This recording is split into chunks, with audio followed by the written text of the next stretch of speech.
Wache ni kujuze kile ambacho kinaendelea kushika hatamu hatua kwa hatua kwenye vita vya Israeli dhidi ya Iran, vita ambavyo kwa sasa dunia inavitazama kwa ukaribu kwelikweli. Hata yale mataifa yenye nguvu pia yanatazama vita hivi kwa ukaribu zaidi.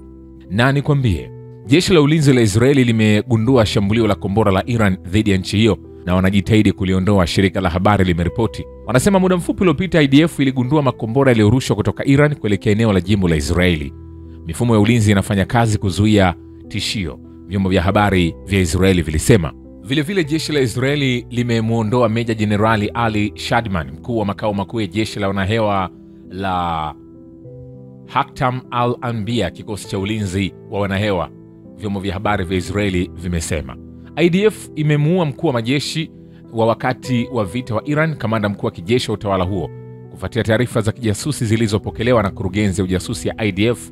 Na fursa ya ghafla usiku wa kuamkia jana Jumanne, jeshi la wanahewa la Israeli lilishambulia kituo chenye wafanyakazi katikati mwa Teheran na kumuondoa Ali Shadman, mkuu wa majeshi wa wakati wa vita na mkuu wa majeshi wa karibu wa Iran, Ali Shadman, taarifa hiyo ilisema.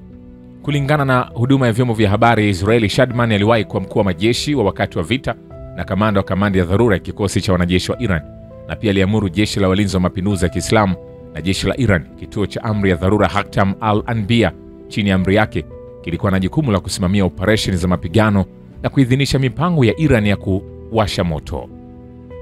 Katika majukumu yake mbalimbali yaliathiri moja kwa moja mipango ya operesheni ya Iran inayolenga taifa la Israeli.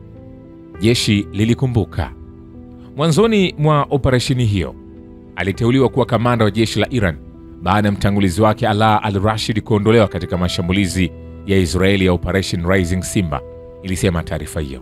Kabla ya kuondolewa kwa mtangulizi wake, Shadman aliwahi kuwa naibu kamanda wa kituo cha amri ya dharura cha Haktam al-Anbiya na mkuu wa kurugenzi ya operation katika jukwaa kuu la wafanyakazi wa vikosi vya wanajeshi wa Iran. Vilevile takriban watu 66 wameuawa katika mashambulizi ya Israeli kwenye ukanda wa Gaza katika muda wa saa 24 zilizopita, Wizara ya Afya Gaza imeripoti Jumanne. Katika saa 24 zilizopita, miili 68 ikiwa ni pamoja na miwili ilitolewa kwenye vifusi na watu 182 waliojeruhiwa walipelekwa hospitali. Kwa mujibu wa wizara hiyo, jumla watu 5139 wameuawa na wengine 16882 wamejeruhiwa tangu mapigano kuanza tena huko Gaza. Idadi ya vifo kwenye ukanda wa Gaza tangu mwanzo wa kuongezeka kwa mzozo wa Palestina na Israeli mnamo Oktoba 7, 2023 imefikia 55432 na watu 128,923 wamejeruhiwa. Kumbuka, jeshi la Israeli linapambana huku na Iran, lakini pia bado vita vyake dhidi ya Hamas vinaendelea pale pale, na huku akionekana kuendelea kuangamiza raia. Nami ninachokifanya ni kuendelea kukujuza hatua kwa hatua yale ambayo inaendelea kushika kasi. Usisahau kusubscribe, kulike na kucomment channel hii. Iran ilishambulia Tel Aviv, Haifa na vituo vingine vya kijeshi vya Israeli kwa silaha za kisasa na mamia ya ndege zisizo na rubani. Kamanda wa vikosi vya ardhi vya jeshi la Iran, Jenerali Keomaz Heidar, anaripoti. Anasema adui lazima ajue kwamba wimbi jipya la mashambulizi makali ya vikosi vya jeshi, hasa vikosi vya ardhini, limeanza kwa matumizi ya silaha mpya za kisasa. Litaongezeka katika saa zijazo, shirika la habari la IRNA limeripoti.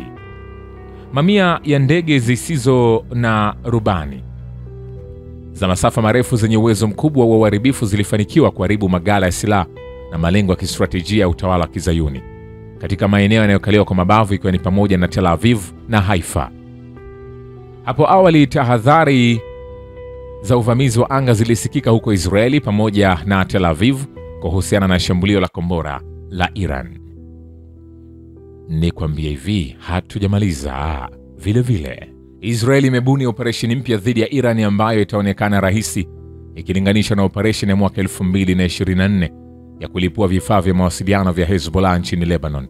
Balozi wa Marekani Yachel Leiter ananiambia kanali ya television ya Merit Street, tumeondoa maajabu kadhaa. Kivumbi kitakapotulia utaona maajabu siku ya Alhamisi usiku, Ijumaa, ambayo yatafanya shughuli ya kurekodi sauti ionekane kuwa rahisi. Vile Rais wa Marekani Donald Trump hajapuuza uwezekano wa kumtuma makamu wa rais JD Vance au mjumbe maalum wa rais wa Marekani Steve Witkoff kufanya mazungumzo na Iran kuhusu suluhu katika mzozo na Israeli. Anasema, naweza alisema akijibu swali sawia lililoulizwa na ripota wa CBS News Jennifer Jacobs, ambaye alimnukuu Trump kwenye ukurasa wake kwenye mtandao wa kijamii wa X. Inategemea nini kitatokea nitakaporudi, kiongozi huyo wa Marekani alisema akiwa ndani ya ndege ya rais kutoka Canada kuelekea Marekani. Takriban watu 21 wameuawa katika mashambulizi ya Israeli kwenye mkoa wa Lorestan wa Iran, magharibi mwa nchi hiyo tangu Juni 13, kwa mujibu wa mbunge wa Iran Reza Sepahvand. Kwa bahati mbaya, kutokana na mashambulizi ya utawala wa Kizayuni, watu 21 kutoka Lorestan walithibitishwa kufariki. Wengi walipata majeraha. Shirika la habari la ILNA limemnukuu akisema, utawala wa Kizayuni ambao umekuwa ukiua raia na watoto kwa zaidi ya miaka 70 unafanya jinai bila kuzingatia kanuni zozote za kimataifa, na utafeli katika hatua hii kwa njia ambayo itatoa funzo kwa uungaji mkono wake wote, alibainisha mbunge huyo. Vile Iran imeanzisha mashambulizi mapya ya kombora dhidi ya Israeli, jeshi la walinzi wa mapinduzi ya Kiislamu limeripoti. Dakika chache zilizopita, kikosi cha wanaanga cha jeshi la walinzi wa mapinduzi ya Kiislamu kilianzisha wimbi jipya la mashambulizi ya makombora dhidi ya Israeli. Wakati huu ni shambulio kubwa zaidi na baya zaidi kuliko hapo awali, shirika la habari la IRNA limenukuu. Kwa mujibu wa taarifa hiyo, mashambulizi sahihi, bayana na yenye uharibifu zaidi kwa shabaha nyeti na muhimu za utawala huu wa uongo itaendelea hadi utakapoangamizwa kikamilifu. Jeshi la walinzi wa mapinduzi ya Kiislamu limeongeza kuwa Israeli, licha kusaidiwa sana na Marekani na nchi za Magharibi kumiliki teknolojia ya kisasa na ya hali ya juu zaidi ya ulinzi, haiwezi kukabiliana na makombora ya Iran ambayo yalifanikiwa kulenga shabaha iliyokusudiwa katika ardhi yake.